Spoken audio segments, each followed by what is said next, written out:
এটা 2022 সালের 15 আগস্ট জাতীয় শোক দিবসের একটি চিত্র।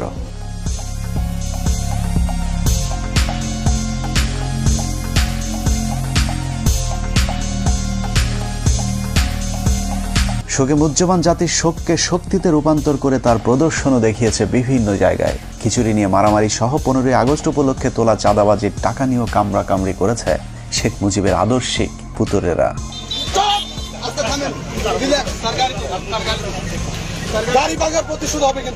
গরু আর কি দেয় অনেকেই দেখছে। এই যে আমার এই দেখেন জামাজামাত ছেড়ছে এবং এখানে একটা বাড়ি করছে, যা মনে করেন দেখানোর মতো না। মানে এরকম ঘটনা সারা বিশ্বে বাংলাদেশের আওয়ামী লীগ দল ক্ষমতায় থাকতে। ক্রিকেট ম্যাচ হয়েছিল কালকে বরগুনায়, ছাত্রলীগ আসছে, এদেরকে আমরা গোনাই ধরি না। এরকম বিচ্ছিন্ন কিছু ঘটনা বাদ দিলে সারা দেশে আনন্দ ঘন পরিবেশে প্রায় 4,500 গরু জবাই করে উদযাপিত হয়েছে শোকের নামে জাতীয় সুখ দিবস। সারাদিন আনন্দ উল্লাস শেষে আওয়ামী নেতারা রাতে মদ বা মাদক সেবনের মাধ্যমে শেখ মুজিবের আত্মার শান্তি কামনাও করেছেন বিভিন্ন জায়গায়। সেই সাথে শেখ মুজিবকে জাহান্নামের সর্বোচ্চ জায়গায় রাখার জন্য মহান রাব্বুল আলামিনের কাছে ফরিয়াদ জানিয়েছেন শেখ মুজিবের উম্মতেরা। বঙ্গবন্ধুকে আপনারা যেন জাহান্নামের ভালো জায়গায় স্থান করে দেয়, আল্লাহ যেন তাদের মুনাজাত কবুল করেন। আশেকানদের এরূপ ভালোবাসায় পীর সাহেবের বাস কোন দিক দিয়ে কয়টা ঢুকছে সেটা একটু অনুমান করতে থাকুন। আমরা ততক্ষণে একটু 1975 থেকে ঘুরে আসি। এটা 1975 সালের 15 আগস্ট। বিদেশি সংবাদ মাধ্যমগুলো বলছে, পরিবেশ দেখে মনে হচ্ছে এই শহরে যেন তেমন কিছুই ঘটেনি। And this is how Dhaka looks today. The same tanks on the streets, soldiers still on guard, and yet it is almost as if nothing had happened. কিন্তু আজকের পরিস্থিতি সম্পূর্ণই ভিন্ন। শেখ মুজিবের নাম ধরে কথা বলাও যেন এখন মহা অপরাধ। কিন্তু সেদিন গোলাবারুদ ছাড়া কামান নিয়ে কর্নেল ফারুক শেখ মুজিবের গোষ্ঠী শুদ্ধ রফা দফা করে দিলেও শেখ মুজিবের এত ভালোবাসার মানুষেরা একজনও এগিয়ে আসেনি। কেউ কোনো পদক্ষেপ নিল না। ওই লাশ পড়ে থাকলো 32 নম্বরে। ধরে নিলাম অবস্থা ভয়াবহ খারাপ ছিল, কিন্তু কখনো কি চিন্তা করে দেখেছেন যে দেশে সালমান শাহের মতো একজন চিত্রনায়ক মারা যাবার পর শোকে 7 জন মানুষ আত্মহত্যা করতে পারে, সেই দেশে এমন একজন মুজিব প্রেমীও কি ছিল না, যিনি কিনা মুজিবের ভালোবাসায় অন্তত আত্মহত্যা করতে পারত? আসলে শেখ মুজিবের প্রতি এখনকার আলগা প্রীতি আর তখনকার পরিস্থিতি ছিল সম্পূর্ণ ভিন্ন রকম। একটি মানুষ ছিল না সাহস করে এগিয়ে আসার, একটি মানুষ ছিল না প্রতিবাদ করার। 15 আগস্ট থেকে 16 আগস্ট ওই লাশ পড়েছিল। কেন কেউ এগিয়ে আসেনি সেটাই আজকের অনুসন্ধানের মূল বিষয়। আজকে যারা শেখ হাসিনাকে দেখছেন তাদের অনেকেরই ধারণা শেখ হাসিনা খারাপ হলেও মুজিব খুবই ভালো মানুষ ছিলেন, কিন্তু বাস্তবে শেখ হাসিনা তার পিতার ডুপ্লিকেট কার্বন কপি। দুজনেই পেছনে তেল নিতে পছন্দ করতেন, কিন্তু সমালোচনা সহ্য করতেন না। এই যে নতুন সিস্টেমে যাচ্ছি আমি। হাসিনার মতো শেখ মুজিবুর দুর্নীতিবাজ, তেলবাজার, চোর বাটপার নেতাদের কাছে রেখে যোগ্যতা সম্পূর্ণ সৎ মানুষগুলোকে সরিয়ে দিয়ে নিজের বিপদ নিজেই ডেকে এনেছিলেন। মেজর ডালিম বলছি, শেখ মুজিব ও তার খুনি দুর্নীতিবাজ সরকারকে উৎখাত করা হইয়াছে। এ বিষয়ে সাংবিধানিক আইন ও রাজনীতি বাংলাদেশ প্রসঙ্গ বইয়ের 52 নম্বর পৃষ্ঠায় বলা হয়েছে, স্বাধীনতা পূর্ব মুজিব আর প্রধানমন্ত্রী হিসাবে মুজিবের মধ্যে রয়েছে আকাশ পাতাল পার্থক্য। বঙ্গবন্ধু হিসাবে মুজিব ছিলেন চমৎকার, কিন্তু প্রধানমন্ত্রী হিসাবে অত্যন্ত দুর্বল। সেই সরকার অনেক ভুল করেছে এবং সেটা আমাদের অর্থনীতিকে ভীষণভাবে আঘাত করে। বইটির 161 নম্বর পৃষ্ঠায় বলা হয়েছে, মুজিব সারা জীবন গণতন্ত্রের জন্য সংগ্রাম করেছেন, কিন্তু ক্ষমতায় যাবার পর তিনি গণতন্ত্রকে প্রাতিষ্ঠানিক রূপ দিতে চাননি। এভাবে স্বাধীনতা পূর্ব বঙ্গবন্ধু আর স্বাধীনতা পরবর্তী স্বৈরাচার মুজিবের মাঝে বিস্তর ফারাক দেখা যায়। The Awami League cadres were armed and the opposition political movement were harassed. Sheikh Mujib প্রসঙ্গে সেক্টর কমান্ডার মেজর জলিল তার অরক্ষিত স্বাধীনতায় পরাধীনতা বইয়ের 35 নম্বর পৃষ্ঠায় লিখেছেন, মুক্তিযুদ্ধের জনক হিসেবে পরিচিত মুজিব মুক্তিযুদ্ধের চেতনায় পুরোপুরি বিশ্বাসী ছিলেন না বলেই মুক্তিযুদ্ধের পর তার মধ্যে পরিলক্ষিত হয় মারাত্মক দ্বন্দ্ব আর অস্থিরতা, যে কারণে তিনি কখনো রাষ্ট্রপতি আবার কখনো প্রধানমন্ত্রী হয়েছেন। মুক্তিযুদ্ধ শেষ হবার পর দেশে ফিরেই শেখ মুজিবের মাথায় কিভাবে ক্ষমতাকে কুক্ষিগত করা যায় সেই চিন্তায় ঘুরপাক খাচ্ছিল, যে কারণে মুজিবনগর সরকারের সিদ্ধান্ত অনুযায়ী শেখ মুজিব রাষ্ট্রপতি। তবে তার অনুপস্থিতিতে সৈয়দ নজরুল ইসলামকে সরিয়ে তার রাষ্ট্রপতি হবার কথা, কিন্তু শেখ মুজিব রাষ্ট্রপতি না হয়ে প্রধানমন্ত্রী হতে চাইলেন, কারণ প্রধানমন্ত্রীর ক্ষমতা রাষ্ট্রপতির চাইতেও বেশি। 10 জানুয়ারি ভারত থেকে ফিরে ঢাকা বিমানবন্দর থেকে ট্রাকে করে রেসকোর্স ময়দানে যাওয়ার পথেই মুজিবুর রহমান তাজউদ্দিনের কানে কানে বললেন, তাজউদ্দিন আমি কিন্তু প্রধানমন্ত্রী হব। যে তথ্যটি তাজউদ্দিন আহমেদের মেয়ে শারমিন আহমেদ তার লেখা তাজউদ্দিন আহমেদ নেতা ও পিতা বইতে উল্লেখ করেছেন। যেই কথা সেই কাজ। মুজিবনগর সরকারের অস্থায়ী সংবিধান বাতিল করে 11 তারিখে নতুন সংবিধান আদেশ জারির পর 12 তারিখে তাজউদ্দিনকে সরিয়ে প্রধানমন্ত্রীর চেয়ারে বসেন শেখ মুজিব।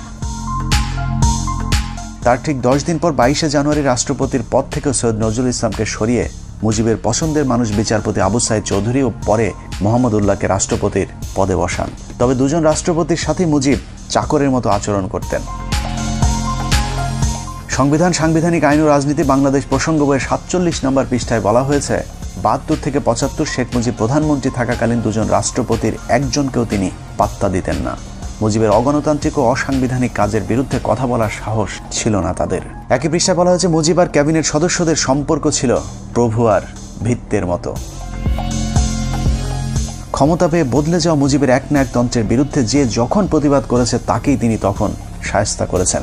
স্বাধীনতার দলিলপত্রের প্রথম খণ্ডে শেখ মুজিবের মাস্তানির এক ভয়ঙ্কর বর্ণনা তুলে ধরা হয়েছে, যেখানে বলা হয়েছে 1972 সালের 11 এপ্রিল কে ওবায়দুর রহমান সংসদে বলেন, এই পরিষদ যদি সার্বভৌম না হয় তাহলে মন্ত্রিসভার ক্ষমতার উৎস কোথায়?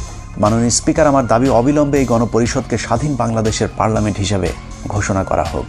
কথা বলার সময় তাকে বারবার থামিয়ে দিচ্ছিলেন মুজিবের তেলবাজ স্পিকার আব্দুল মালেক উকিল। স্পিকার কোনোভাবেই কে ওবায়দুরকে থামাতে না পারলে শেখ মুজিব স্পিকারকে বলেন, মেম্বারদের একটা বিষয়ে হুঁশিয়ার করতে চাই, স্পিকার যখন কথা বলেন তখন আর কারো কোনো কথা বলার অধিকার নাই, বললে তাকে পরিষদ থেকে বের করে দিতে পারেন। অথচ সংসদের ভেতরে স্পিকারকে প্রধানমন্ত্রীর এ ধরনের আদেশ নির্দেশ সম্পূর্ণভাবে বেআইনি। শেখ মুজিবের স্বৈরতন্ত্রের বিরুদ্ধে আরও অনেকেই কথা বলা শুরু করলে বিক্ষুব্ধ গণপরিষদ সদস্যদের শায়েস্তা করবার জন্য শেখ মুজিব ভয়ঙ্কর এক অদ্ভুত আইন তৈরি করেন, যার নাম গণপরিষদ সদস্য পদ বাতিল আদেশ। জনগণের দ্বারা নির্বাচিত প্রতিনিধিদের বিরুদ্ধে এ ধরনের আইন আজও পর্যন্ত পৃথিবীতে বিরল। এই আইনের মাধ্যমে শেখ মুজিব যখন যাকে ইচ্ছে হয়েছে গণপরিষদ সদস্যের পদ থেকে বহিষ্কার করেছেন। আইনটি পাশের মাত্র 3 মাসের মধ্যে 46 জন এমপিকে বরখাস্ত করেন একনায়ক মুজিব। একের পর এক শেখ মুজিবের স্বৈরতান্ত্রিক আইন পাশের বিরুদ্ধে তৎকালীন তরুণ parliament member barrister Amirul Islam Sheikh মুজিবকে বলেন, আপনি একা এ ধরনের আইন তৈরি করতে পারেন না, কোনো আইন তৈরি করতে হলে অবশ্যই আইন পরিষদের অনুমতি নিতে হবে।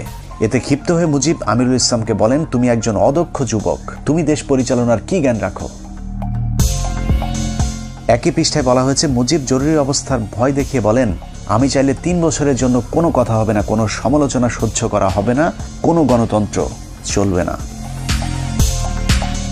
যে কারণে বইটির 161 নম্বর পৃষ্ঠায় শেখ মুজিবকে মাতাল মদখোর ড্রাইভারের সাথে তুলনা করা হয়েছে।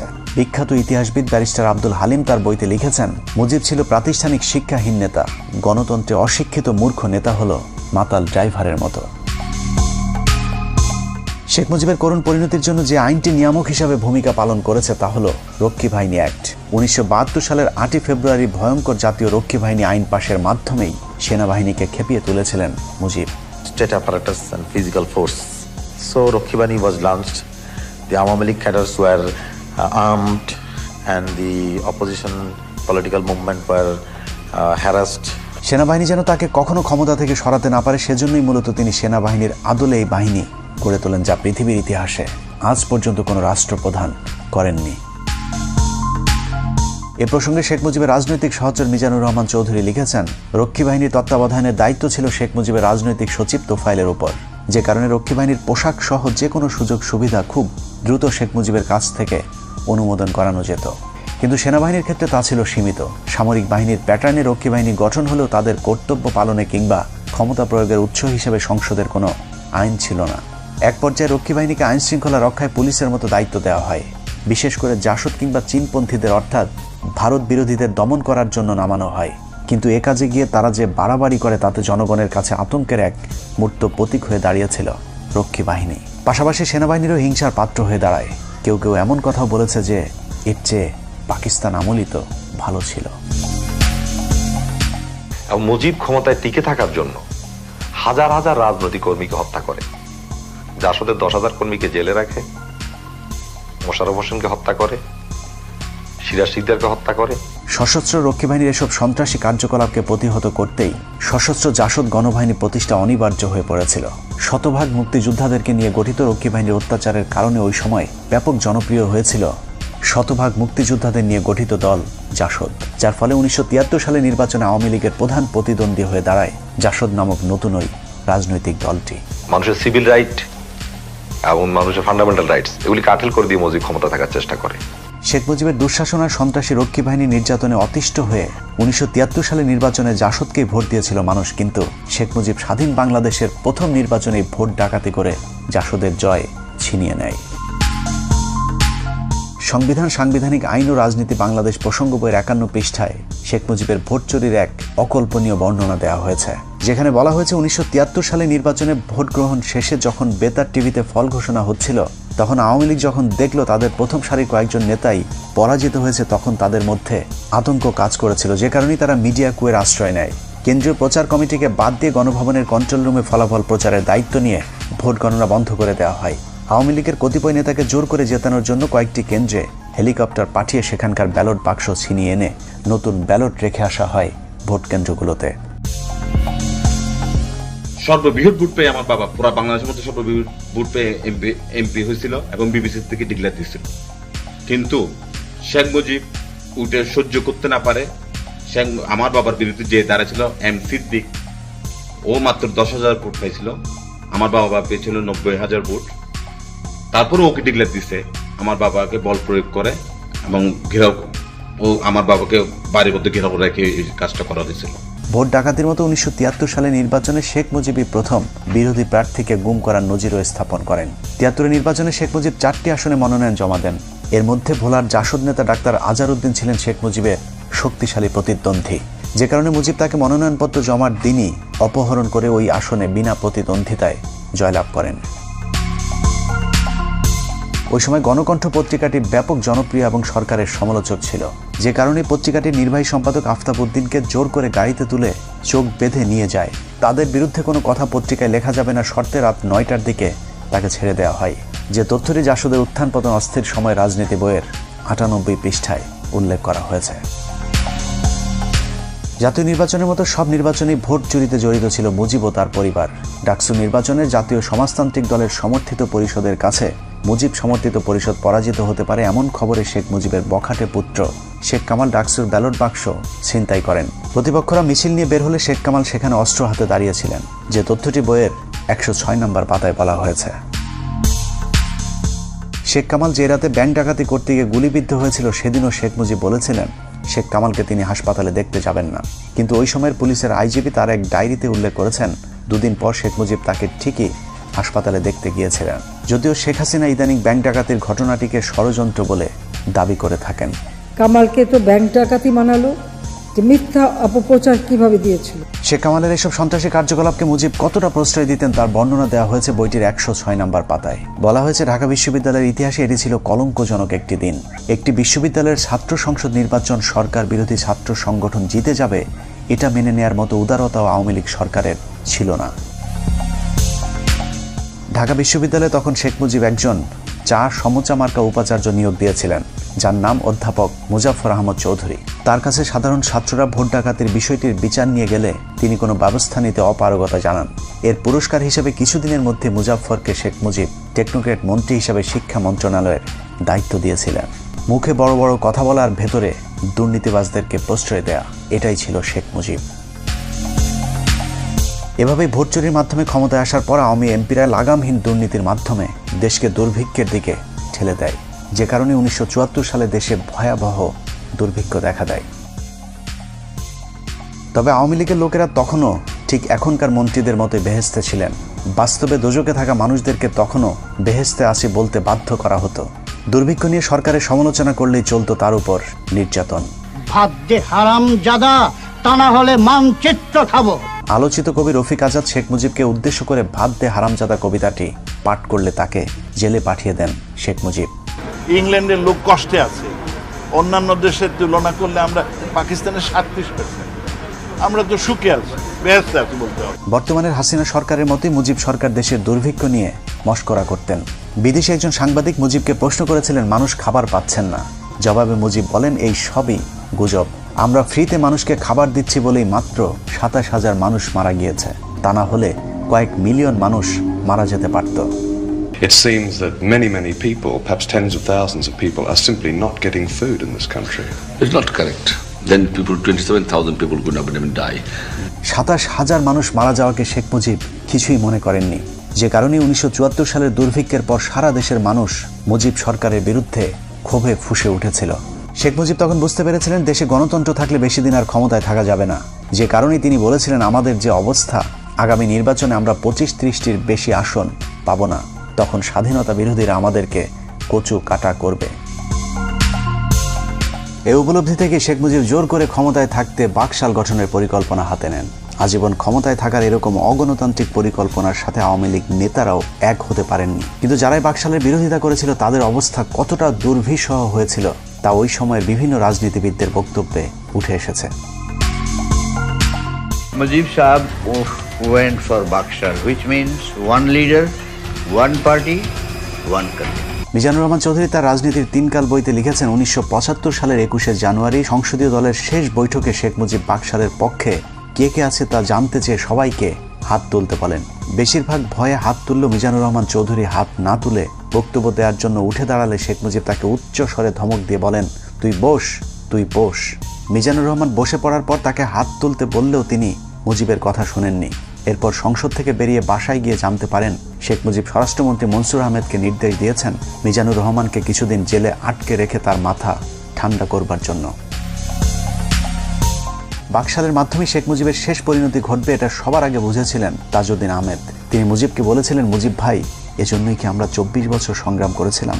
দেশ যেভাবে চলছে আপনি থাকবেন না, আমরাও থাকবো না। এদেশ চলে যাবে রাজাকার আল বদরদের হাতে। ব্যারিস্টার মইনুল পরিকল্পনা করেছিলেন অন্তত 25 জন এমপিকে যদি গোপনে বাকশালের বিরুদ্ধে দাঁড় করানো যায় তাহলে চতুর্থ সংশোধনী পাশ করতে পারবে না। এই পরিকল্পনা শেখ মুজিব জেনে যাবার পর সংসদে ঘোষণা দেন বাকশালের বিরুদ্ধে কোনো এমপি বিরোধিতা করলে তাদেরকে জবাই করে টুকরো টুকরো করে কুকুর দিয়ে খাওয়ানো হবে। এভাবে ক্ষমতার লোভে সংসদ, সংবিধান, আইন, বিচার, শাসন সবকিছুকেই কুক্ষিগত করে দেশকে এক নরকে পরিণত করেছিল শেখ মুজিব। অনেকে একটি যৌক্তিক প্রশ্ন করে থাকেন, শেখ মুজিব যদি ভালো না হবে তাহলে পাকিস্তানিরা তাকে এতদিন জেলে কেন রেখেছিলেন? লম্বা সময় জেল খাটলে যদি কেউ জাতির পিতা হয়ে যায় তাহলে পিচ্চি হান্নান কাইল্লা মজিদ কিংবা সুইডেন আসলামকেও আওয়ামী লীগের বাপ ডাকা উচিত। কোনো সন্দেহ নেই শেখ মুজিব একজন সাহসী নেতা ছিলেন, যে কারণে বিরোধী দলে থাকাকালীন পাকিস্তানি সরকারের বিরোধিতা করে বারবার তিনি জেলে গিয়েছেন। তার জন্য মানুষের কাছে ভালোবাসার বঙ্গবন্ধু উপাধিও পেয়েছিলেন। কিন্তু সাহস আর সততা এক জিনিস না। পৃথিবীর যত চোর, বাটপার, বদমাই, সন্ত্রাসী আছে তারা সকলেই অবশ্যই সাহসী। শেখ মুজিব সাহস দেখিয়েছিলেন, কিন্তু ক্ষমতায় যাবার পর তার সততা দেখাতে পারেননি, যদিও মুখে তিনি সবসময় সততার বুলি আওড়াতেন। তুমি যখন শাসন করবা সোহাগ করতে শেখো, তাদের দুঃখের দিনে পাশে দাঁড়িয়েও। প্রতিটা রাজনীতিবিদ এরকম মধুর মধুর কথা বলেন। অপ্রিয় হলেও সত্য, এদেশে রাজনীতি মানেই নেতাদের লাভজনক ব্যবসা। প্রতিটা রাজনীতিবিদ বিরোধী দলে থাকাকালীন জনগণের অধিকারের কথা বলে, আবার ক্ষমতায় গেলে চুরি করে, ঠিক যেমনটা বিএনপির অনেক নেতা করে দলকে ডুবিয়েছে। এখনো বিএনপির অনেকেই অপেক্ষায় আছেন দল ক্ষমতায় এলে আবারও আল্লাহর নাম নিয়ে চুরি শুরু হবে, কিন্তু এখন তারাই আবার আওয়ামী লীগের চুরির বিরুদ্ধে কথা বলে। এটার নামই রাজনীতি, সাহিত্যের ভাষায় যাকে বলা হয় সুযোগ না পেয়ে ভদ্র। শেখ মুজিবও যতদিন ক্ষমতা না পেয়েছেন ততদিন সৎ ছিলেন, মানুষের অধিকার নিয়ে কথা বলতেন, কিন্তু ক্ষমতা পেয়েই হয়ে যান বেয়াদব, দুর্নীতিবাজ, স্বৈরশাসক। কাউকে সম্মান করতেন না মুজিব, তার চেয়ে বয়সে বড় মানুষদেরকেও তিনি তুই করে ডাকতেন। ক্ষমতা তাকে এতটা অহংকারী করে তুলেছিল যে বিদেশি গণমাধ্যমের সামনেই কলকিতে সুখ টান দিতেন। এভাবেই প্রধানমন্ত্রীর পদটিকে তিনি কলঙ্কিত করেছিলেন।